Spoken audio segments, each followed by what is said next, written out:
The following take comes from a highly appreciated member of the casual wrestling community, a community where we promote open discussion and discourage negativity. If you are a casual fan, please subscribe to the channel and help grow the casual movement.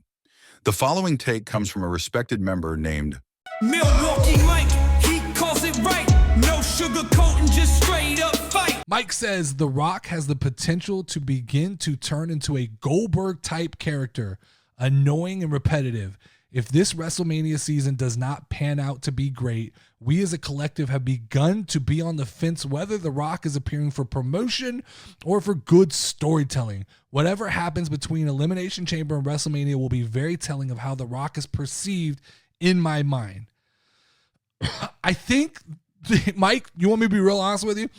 I think if The Rock would just stop drinking probably in the moments up to his promo and just lock back in, we'd all be fine. I think the reason, I honestly believe this wholeheartedly, I have no proof, but I believe that the reason that promo ended up halfway through the show is somebody in the back saw that Dwayne was sipping on tequila and they were like, we got to get him out there while we think he can still cut this promo. They should have probably opened the show on The Rock. I think that within the jumbled mess of The Rock trying to Shang Tsung and take Cody Rhodes' soul, I think there's a story in there somewhere that's going to be intriguing. I just think The Rock's got to lock back in. I think what happens is The Rock tends to come back to WWE where everybody loves him, everybody respects him, everybody wants to shake his hand and hug him, and he's got that tequila bottle with him, and he starts taking shots with this guy and taking shots with that guy, and before you know it, Rock's a little tipsy.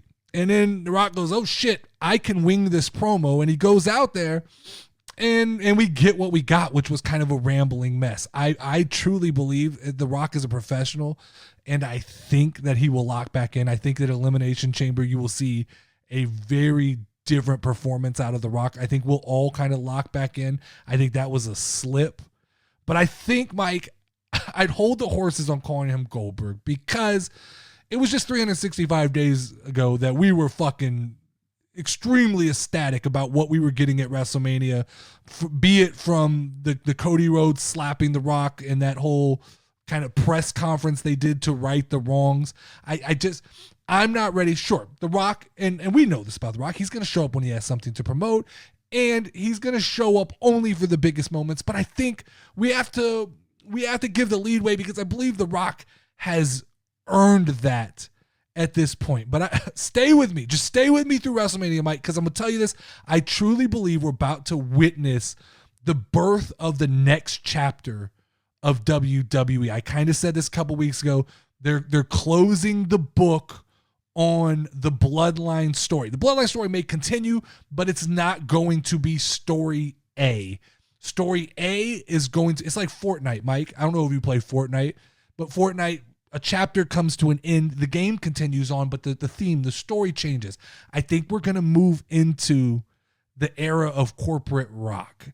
And that doesn't mean he has to be there all the time. It just means that Rock is going to have influence on the booking, and there's going to be some of that screw jobs that we're used to with the Vince McMahon. And I like that. I'll be honest. That's my favorite wrestling. I always think you need this kind of overarching villain overseeing and creating problems for the hero.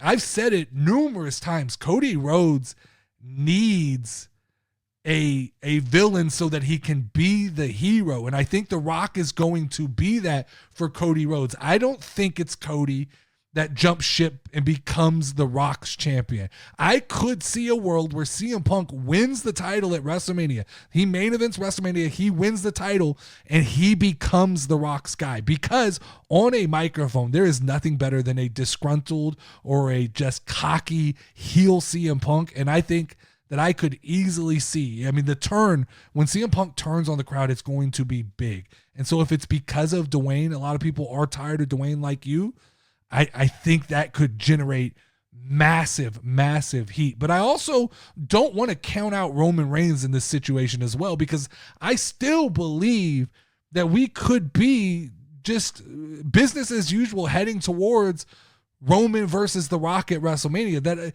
all it takes is Roman stepping in to this Cody Rhodes story, and boom, we're there. We're back at Rock and Roman at WrestleMania.